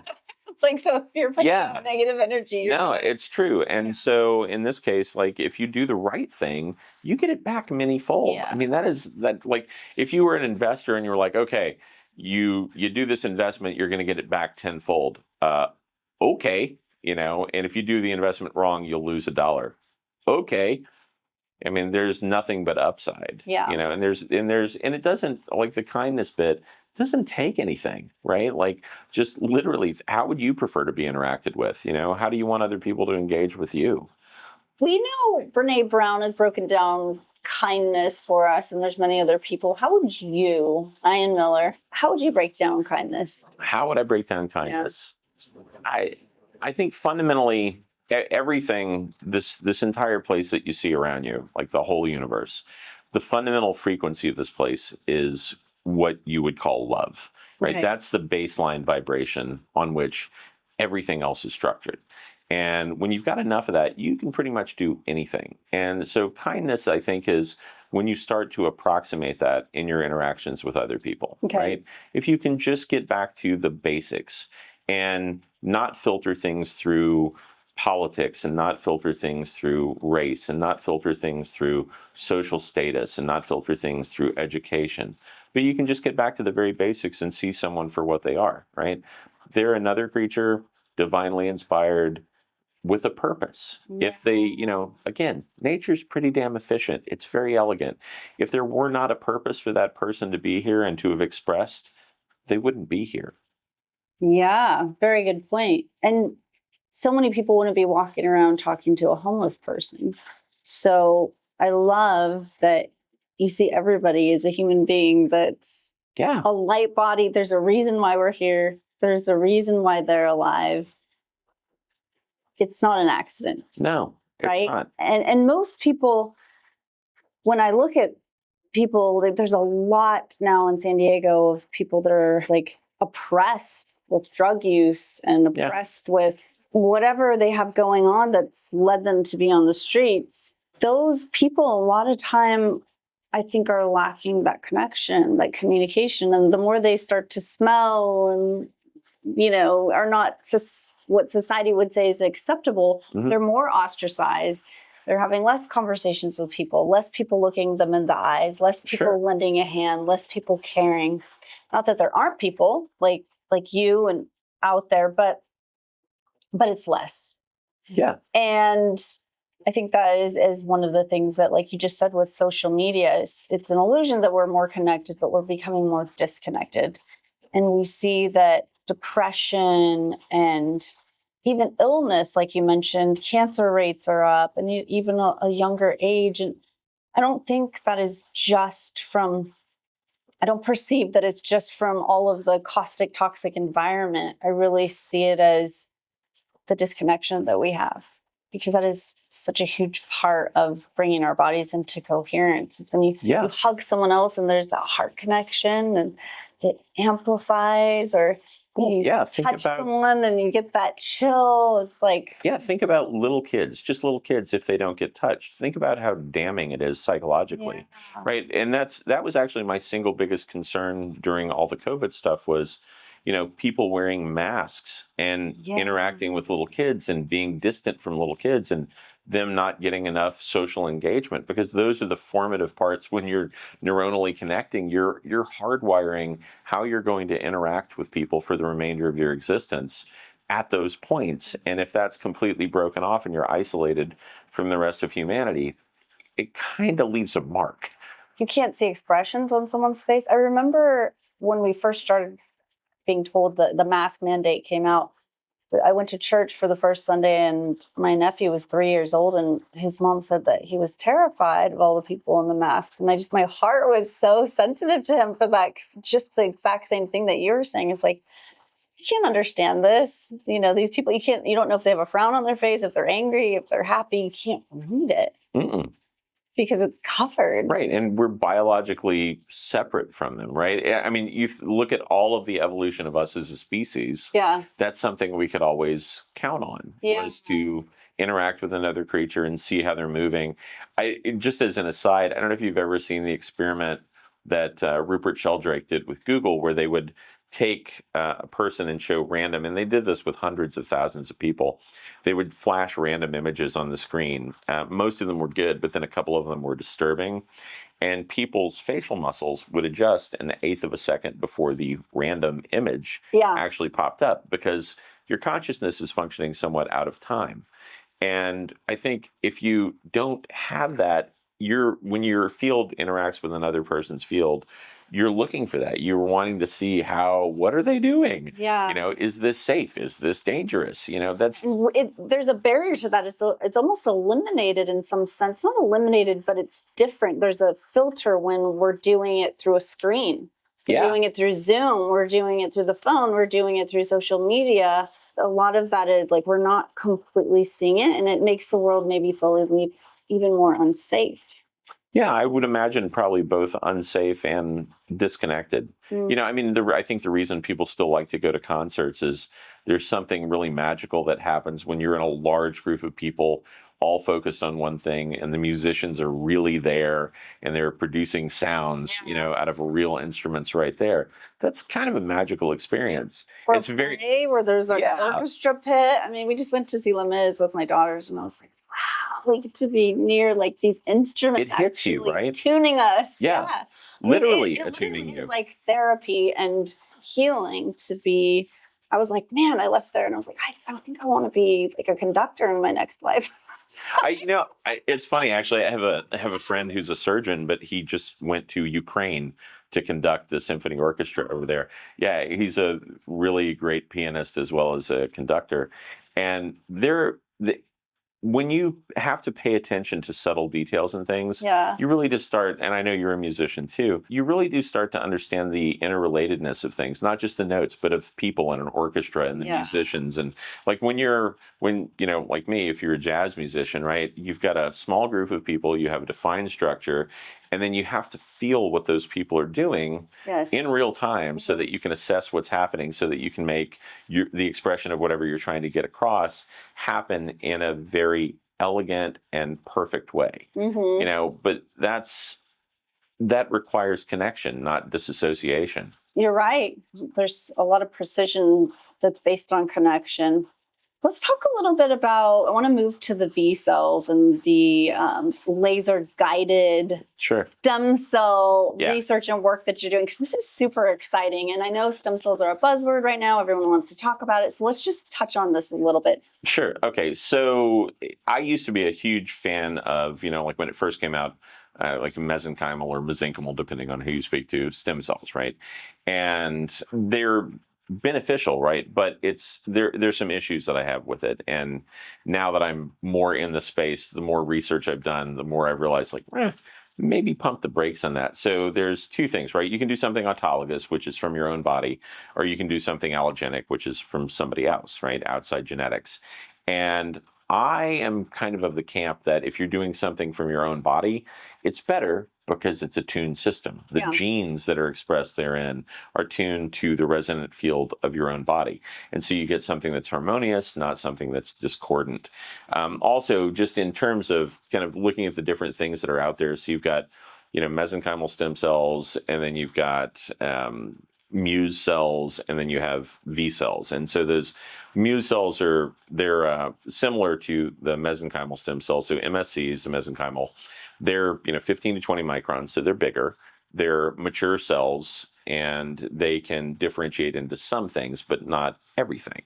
Then you've got Muse cells, which can differentiate into more things, but they're fully mature. They're smaller, 10 to 12 microns, so you can get them in more places, but it's still difficult to get them into the brain. And then you've got V cells, which are very small embryonic-like stem cells. They're 5 to 7 microns, but they are day zero. And so they have no telomeric, the telomeres at the end of the DNA are these repeating sequences that degrade as a cell matures, right? So if you pull somebody's cells and they're in their 40s, you get 40-year-old stem cells. You pull it in their 70s, you get 70-year-old stem cells. These guys, you pull it out and you turn them on, they've always been there and they're day zero. So it's as if you're putting in very, very fresh umbilical cells that were locked down the day you were born. Wow. And so it has... You're talking about the V cells. The V cells, and it has tremendous benefits. That's why I, opted to work with those, is because I like the idea that they're autologous. So it's a lot like PRP. You separate somebody's blood, you spin it down, you get the PRP, and then there are kind of magical things you can do with it. You can cryo shock it. That wakes up some of the dormant cells. You can shock it with vibration. That wakes up more cells. And then you can shock it photonically with lasers, and that wakes up more of the cells. And once you lock it down with the lasers, you can actually guide them with the lasers. So there was a fellow named John Wong here in California who had done a ton of the research on this in like the 2015, 2016, has some really good patents. He's a hematologist, a real sharp guy. And then there was another doctor named Todd Obakaitis who did a bunch of research on it. And all of those systems, when I looked at those, they all had components. And I'm sure at some point, somebody will look at the stuff I'm doing and go, yeah, that's cool, but you can do it better by doing this. And that's how this is supposed to work, right? Is technology progresses and it just gets better and better over time. So I looked at those systems, thought, cool idea. We can probably apply it a little better. And so what I did is I started using multi-channel lasers so I could get the V cells quantized, which is just basically attuned to a certain frequency with different frequencies of a laser, so I could move them to different regions in the body. So if I'm working on somebody that has ALS, right? So you set the depth of the different channels so that you can move it into the substantia nigra in the brain, because you need to trigger melanocyte stimulation there, right? And you've got to produce new melanocytes. And so that ultimately they can regulate serotonin production. So you can use those things to move to different regions. Because if you activate the V cells with cryo, sound, lasers, and you just inject them back in, you get great benefit, right? Because your body, same thing with any stem cell really, you get a lot of benefit because you've got all these chemokine markers, specifically cytokines, that are laced throughout your body, and your body stores a record of, hey, I've got damage in my shoulder. So, and I use that example because I was literally just working on somebody yesterday who had a damaged shoulder. So they had a dysregulation in their shoulder. So I know that they've got all these cytokines laced down there because it's your body's way of marking like, hey, I need help. Yeah. And so when you put all these new factors back in, they can go there and they can find what's broken, and and they can differentiate to become whatever they need to become. And they do it very, very quickly. And because they're so small, that's why I like using them for people's brains, is because for somebody with Alzheimer's or Parkinson's, we had kind of like a miraculous thing in the surgical center I was working at a couple of weeks ago in Miami, where a guy came in with Parkinson's and dementia. And he also had orthostatic hypotension, so he would just pass out, if he stood up too quickly. And he also had hearing loss and colorblindness. And literally, by the time he rolled out of there, we were all dumbfounded, because every single one of those things, including the colorblindness, was gone. Right. And it was kind of and it was congenital colorblindness. It was right? congenital. And that was actually the third time we've done that with somebody with congenital colorblindness. I'll send you a video. I'll get their permission and you can post it. Okay. It's a little strange, but that's the thing is, things that we wouldn't have thought were possible even just a few years ago are possible now. And it's kind of, to me, a lot of it has to do with the coherence, right? The coherent energy in the form of a laser. There's a lot more happening. So we've done at MD Biophysics, we've done, I guess, over a year of research with UCLA now, trying to isolate this, because the idea of V cells, the narrative about V cells is still a little sketch, just in that people had done testing before, but they had only looked for one particular marker, right? The CD133 assay. So, now we've done CD133, CD45, CD34 negative, Ki67, like basically anything that I can test for to validate and show, hey, we've got these things here. Hey, we're also activating them. Looking at calcium channel openings so we can see the shift in the morphology, the size actually expand when they turn on. Trying to look at everything, because it's different, because it's not as clearly defined, because they're so small and there's so many of them and they're already existing in your system. But they happen too quickly. Like the changes, the benefits that you get, it's seemingly too fast, which tells me one of two things. Like either reality is broken or my understanding of reality is broken. And I usually default to my understanding of reality is broken, because normally, like differentiation of cells, you have these cells, you turn them on, then they find the place that they need to be, then they go through a differentiation and they become that cell type, then they go through a proliferative cycle and you get more of them, and then that kind of fills in the area. Typically, the fastest replicating cell is a thing called a leukocyte, and that's about 6 hours for it to replicate. But we're seeing changes in literally 20 or 30 minutes that don't make sense. So I kind of feel like it's, as the science guy, it's incumbent upon you as a scientist to go back and go, okay, what are we missing, right? Yeah. We're obviously missing something. What the hell is it? And so we've been doing a ton of research, really trying to drill down into all these components and figure out, how is this happening? Is it solely, the photobiomodulation? Because there are tremendous effects just from, using red lights and photobiomodulation and lasers. And, anybody who wants to nerd out, go read a bunch of Mike Hamblin's work at Harvard. The guy's sharp as a tack and his research is epic.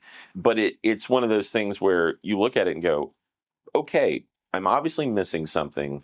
How do I figure this out? And so that's required, well over a year of study so far. And we're about to publish a paper on it because we've got enough data, but it's still tricky, right? Because you want to be, when you're saying something that's kind of irreverent, in terms of kind of its contrast to the normal, banging of the drum academically, what you hear, you want to make sure that you've got your I's dotted and your T's hella crossed, right? Because you're going to catch flack for it, right? And so you want to make sure that you have enough data that you can actually stand up to the rigor academically when people look at it.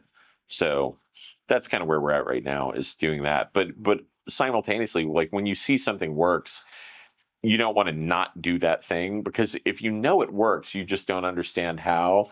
Like if you're starving out in the woods and you're like, well, hey, there's this box that has pizza in it every day. I'm not going to use that because I don't understand that. I'm going to go starve. Go to the magic pizza box, right? So like in this case, I'm trying to use it to help people with whatever conditions, come up. And the weird bit is we've been able to work on so many different conditions, torn muscles, torn joints, broken bones. You have a lot of athletes. Yeah, a lot of athletes. Yeah, a lot of really, kind of top tier athletes come in. What about women like me in their 40s? Like, how can we benefit from this? So one of the things that I really like to work on is thymic regeneration. So I don't know if you've seen there's a trial that's in FDA phase 2 clinicals called the TRIM-X trial. It's the thymic regeneration trial. And so what happens is when you're a kid, your thymus is active, and it really shows you your body how to differentiate T cells for your immune system, and it governs a lot of your other functions as well. But when you hit puberty, it starts to break down. And so by the time you're like mid to late 20s, it's about 50% of the way there. And by the time you're in like 50s, it's bye. Yeah. It's pretty much done. It's pretty much fat. Or yeah, it is. When you're dead, right? Yeah, it involutes, right? So it fills with fat. And I try to like bang it every day. I'm like, why do gorillas do this? Yeah. Wake it up. It's working. Yeah. Well, incidentally, like if you're trying to do, a lot of energetic clearings in different, spiritual domains, they always have like a thymic bump component. I think it makes sense. Well, I can tell you matter of factly, like Greg Fahey's work for the TRIM-X protocol, if you read his stuff, it's pretty profound. When you start to de-involute the thymus, biologically, pretty much every marker of aging rolls backwards, and Steve Horvath, who developed the Horvath clock, Steve did all of the research for them, the testing, and I think they used 4 different methylation clocks that they were looking at, and across almost every metric, aging reversed. Wow. Just by virtue of regenerating the thymus.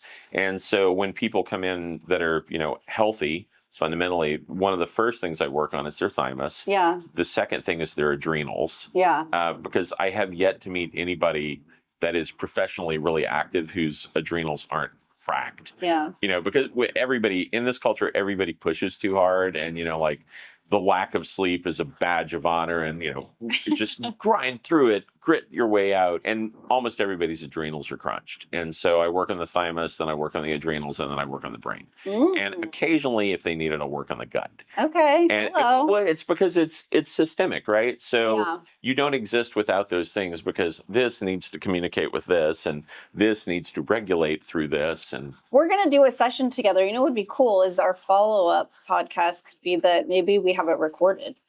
Yeah, then we I'd can love watch that, it, so people can see how it's done, and I can track progress of what I'm seeing in my biomarkers, and that'd be terrific. Yeah, actually. ways that we can see aging, reversing. Yeah. Biometrically. Yeah, well, and that's what happens. I mean, if you take a ton of nascent cells, just fresh day 0 cells, people think of the body as, like I am X age. It's not exactly in aggregate. I get it, but that's not really how it works, right? Like mileage on your car, right? You can have a car that's a little older, but it's got a lot of miles on it. It's very different, right? And and all of the systems in the car maybe are a little different, right? Like your liver might be aging at a different rate than your kidneys, than your eyes. Spark plugs, it's like entropy is taking over. That's it. Yeah, and so down, even though they're not being used. Right. Well, when you look at a body, if you think of it as systems, so when you have something broken, you put in a bunch of new stem cells. It's like getting the tires changed on your car, right? Like they go where they need to go. What is the point of mass dysregulation? They find it, they fix it. Right.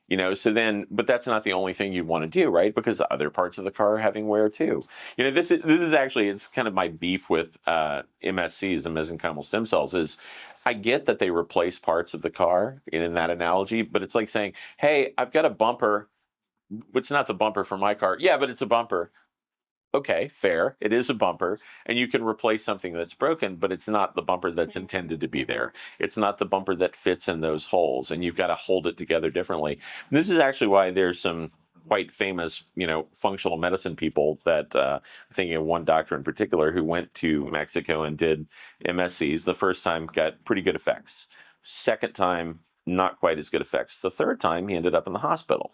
I would posit that is akin to an organ rejection, because when you end up with enough allogenic media that's not resonating the way your body is intended to resonate, you're going to hit points of discordance, right? So if you can do everything that's autologous and keep it that way, you're probably better off, right? OEM parts. You just keep the system balanced for the way your system is intended to run. Yeah. I mean, Tracy's parts different than Ian's parts, Yeah. That's just how it works. Yeah. Interesting. What is a belief that you've held for most of your life that you do not hold that belief anymore? Ooh. This is going to sound somewhat polarizing, probably, but I think that the governments of the world are out for your benefit. Unfortunately, and I don't mean that, I'm not trying to politicize anything, but as a kid, it's kind of like, at least in this country, I'm literally born on the 4th of July, right? So you're an Independence Day baby. I am. Yeah, I'm about as American as you can be. Yeah, Independence Day baby. What? Right. And so, I was born in New Orleans, right? So I'm like, centric. Like anything above I-12 is a Yankee, and so it's like for me, I grew up literally thinking that everybody was just celebrating my birthday until I was probably like 7. Birthday everything being poured on. Yeah, it was actually, and I just assumed that it was kind of like everything for me. But it was always kind of this idea of like America, it's the greatest country, and that may have been the case at some point, probably in the 1950s, barring some sort of odd social dysregulations that we were seeing. But I don't think that's the case now, and I think that the governments of the world and the people who run those, I used to think that it was, like, what were the best people doing the most research? Like NASA, they're the guys that are really pushing the bounds on this, and I know a lot of those guys. I work with a lot of those guys. I don't really think that's the case anymore. I think more and more the things that are actually running governments are industries who have spent lots of money to lobby and to do things. And as a kid, I really did. I thought, like, the groups that you wanted to do, or you wanted to work at places like NASA and do things like that. And a lot of the people there are great, but they're kind of hamstrung by the administrative components of where they work. And that's something I used to believe, is like those were the great places. Now I don't. I think actually, you're going to find more innovation coming out of strange little labs and startup companies and people who have a dream that is so passionate to them inherently that they just cannot get their brain to shut up, and they have to pursue it. And because they can't put it down, because they would do what they are doing no matter what, whether they're paid, unpaid, doesn't matter. They would just show up and do it because it's a calling. And, as a kid, I thought, like the big institutional things and governmental things, that was where it was at. Like that was the pinnacle. Now I don't believe that. Yeah. I can see why. It's great that we get to question things, and I think we can do it in a kinder way, though, too, right? I agree, it's just so interesting. Like, you go on social media, and not about the governments and stuff, but people can say things to individuals and be unkind because it's behind a screen. And it's like, now we have these big industries like you're talking about. Okay. And it's like, we think about it as this big industry, but really, ultimately, it's people. Yeah. And I think of it as little kids that didn't feel loved or seen. And when we think about Jesus, when he came into the world, it says that we love him because he first loved us. We didn't know love until we were loved. There's so many people in the world who I don't believe have experienced unconditional love. They're fighting to be known and seen and lovable. And it's like, if I attain more, if I have more, if I have more power, then maybe I'll be somebody. And it's just people behind it, right? And I think it's so easy to think about industries, and I'm like, okay, but who are the people? I want to meet these people. I want to love on these people. I want to know, you know what I mean? And they need it. I feel like the most prickly in a way, where it's because, like, what are you doing? But there's blindness. I really see that we become blind to things, and one of the biggest blinders is hate. Oh yeah, harboring anger, harboring hate. We become more and more blind to the world around us, and our perception becomes so myopic, where it's just... That's why I always tell people read Power versus Force. I mean, aside from the fact that Hawkins was a very smart guy, his scale kind of outlines the presentation of human consciousness, and it's a very easy thing to understand because it's numerical, but kind of at the bottom end of the scale, you have fear and anger and shame, and those are the things that drive a lot of people inherently. They do. It's like you said, they were broken somewhere as a little kid. Their psyche was cracked, and I actually think that's even with the best people and people who are doing really good things. Unless they're one of those rare creatures that seemingly is kind of enlightened or something like that, I think everybody is broken, right? I think actually probably what happens is, as you move down that path and your consciousness starts to plane higher and higher and higher, and you reach a point of kind of finality where that would all go away, I think the difference is if you unknowingly have all these different facets that you interact with, right? When you're dealing with people, you have all these breaks in your psyche that happen from the time you were a little kid. And those are the driving factors because your ego is trying to protect you, right? And so it doesn't want to let go of those things. It's not malevolent. It's not malicious. it's misfeasance, not malfeasance. You're not really aware of it. Usually, hopefully, people aren't aware of it. They're just kind of unwittingly being led around through a subroutine that's running that's just trying to protect them. But they don't see how broken it is. And I would say that, as you get farther along the curve and love kind of becomes the point of centricity that you're really most focused around, that goes away. And then you would start to see kindness where you looked, because also like attracts like, right?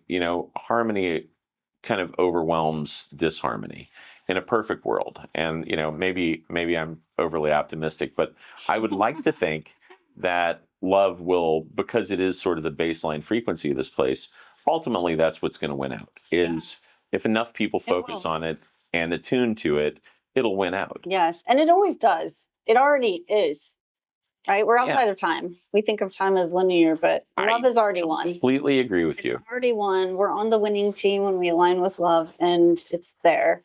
So. But it's beautiful, right? This is a beautifully dynamic dance where, you've got light sides and dark sides. And I mean, that's, if you look at the image of quantum entangled photons, it literally kind of looks like a yin yang. Wow. I would recommend anybody who hasn't seen the image of that, look up what quantum entangled photons look like. You're going to go, wow, it's a yin yang. And we can't see light without dark. We can't see dark without light. So thank you so much for being here. It's truly a pleasure. It was great. An honor to spend this time with you. I always feel incredibly grateful and uplifted by our time and our conversations. I learned so much today, and I know our listeners are going to leave more educated and able to advocate for their health in so many ways, from stem cells, understanding the differentiation between mesenchymal stem cells, V cells, deuterium depleted water. What else did we talk about today? A lot. C60. A lot. We talked about kindness. We talked about a lot of things that I feel just excited about. So same. Thank you. My pleasure. If you would like to learn more about where you can pick up some of these Wizard Sciences products, or you can receive some of the services that are the V cells, or learn about Inhale, which is the oxygen water, we're going to have links and more information in the show notes. So definitely go to the show notes to check all of that out. You can follow Ian Mitchell on Instagram. What's your website? We'll have the website there. Everything you need to know about him. Thank you so much.